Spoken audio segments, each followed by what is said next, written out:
Hello friends, welcome back to my channel Ray the Chemist. Today on the show Rocket Monday we're going to talk about Isro Admire. So let's get into it. First of all, what is Isro Admire? So Admire stands for Advanced Mission and Recovery Experiment. So if you see carefully here, ADMIRE.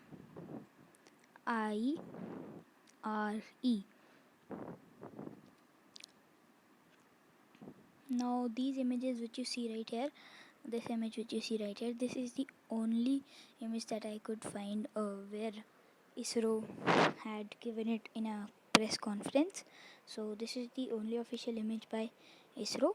Next is that first of all, what was it meant for? So this was basically meant for the demonstration of VTVL capability of the Isro rockets. So what is meant by VTVL? VTVL means vertical takeoff, vertical landing. So which means it will go up into the sky and then come down both vertically. So now this is like a reusability or reusable space rocket, and this is just like the SpaceX Falcon 9 or Falcon Heavy boosters. Okay, so it is basically for its reusable capabilities. They are making this admire. So now one very common myth about this is that it was just like a grasshopper SpaceX. So grasshopper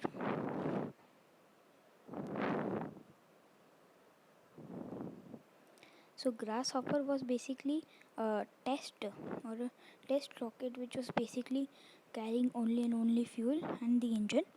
It just was like a test to see whether this VTVL capability could be done by this other heavy rockets.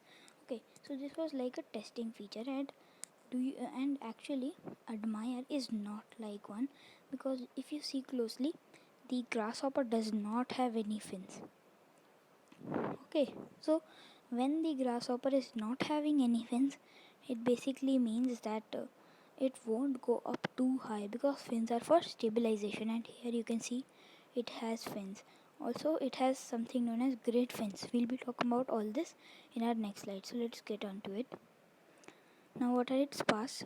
So, starting from the top, we have the nose cone. Nose cone is like this. This is a cone which gives the uh, aerodynamics to the whole system. You can see how the air very easily passes through it, instead of, if you see, for example, we have a very solid uh, flat surface here.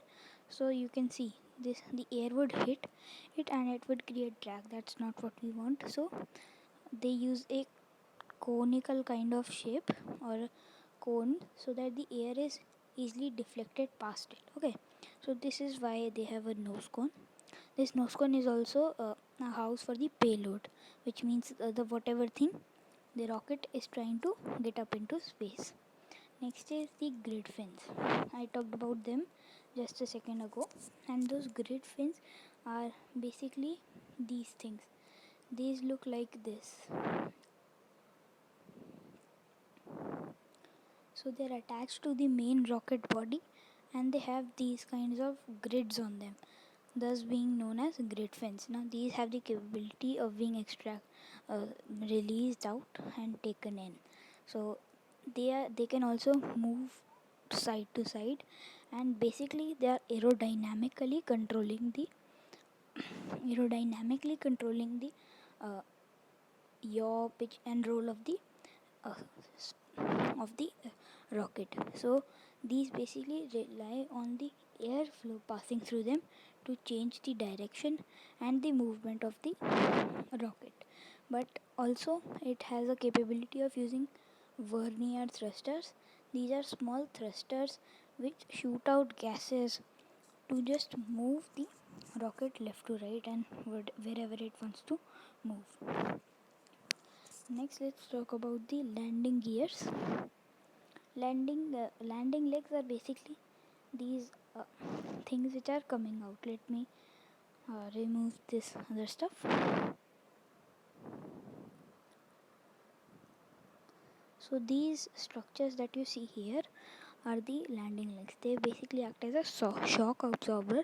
Just like in the cars, you have shock absorbers which absorbs the shock. The rockets also have a landing leg which basically absorbs the shock when it is coming down onto Earth. Next, let's talk about the fins. So, fins are basically for stabilization so that the uh, whole rocket does not tip down. So, fins are basically for this purpose only, and also they are useful only and only if they go up to a certain altitude, and that's pretty high. So, what I expect is the admire will start from Earth, go up quite high, like around here, and then it will again start landing. So next is what engine does it use. Now this is the Vikas engine which the admire is using. I just spotted because of its shape. It has this very distinct conical shape. Okay, so this is the Vikas engine that we are talking about, and this is basically hypergolic fuel. Runs on hypergolic fuel. So what is the meaning of hypergolic fuel? If you do not know about hypergolic fuel, you may check out the video in which I explained the different types of rocket propellants.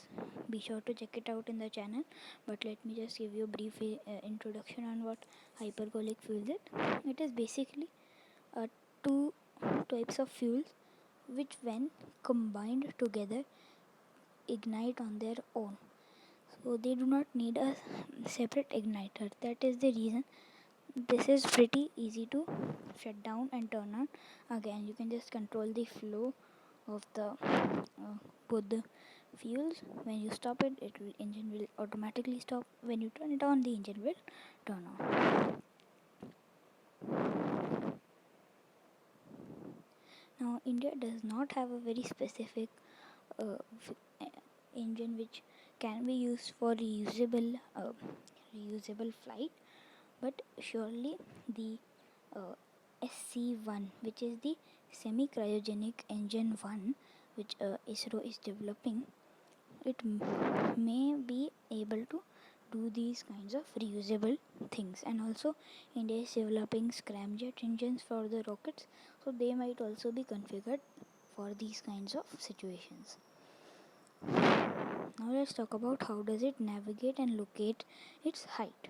So first of all, it uses a laser altimeter. Laser altimeter basically shoots a beam of laser down on Earth, and when it comes back, it calculates the time which it takes to come back.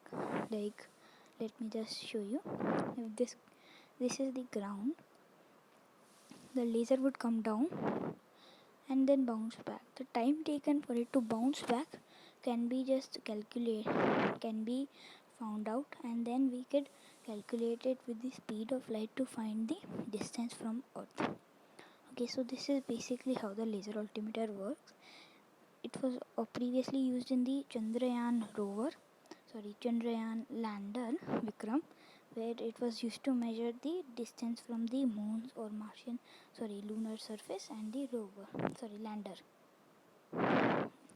Next is our Navik. Navik is basically Indian version of the GPS. So it's basically just like the GPS but an Indian version. It uses this for the telemetry and other stuff. Now let's talk about what could happen in the future with this Admire rocket. Now, first thing which I already told you, that it can be further developed with the Vikas engine, SCR1 engine or SC1 engines, and also it could be used with the scramjet engines, so that we have a very nice engine that is suitable for VTVL capabilities. Next is the C200 engine could be made reusable. It is also one engine which the Isro company is working on, and that could also be made reusable with the Vikas engine. Next, finally, is the TSTO with RLV. TSTO TSTO is basically standing for two-stage to orbit, which means only two stages will be required to send a payload up into orbit, low Earth orbit (LEO), and also RLV, which is this thing which you see here. Sorry.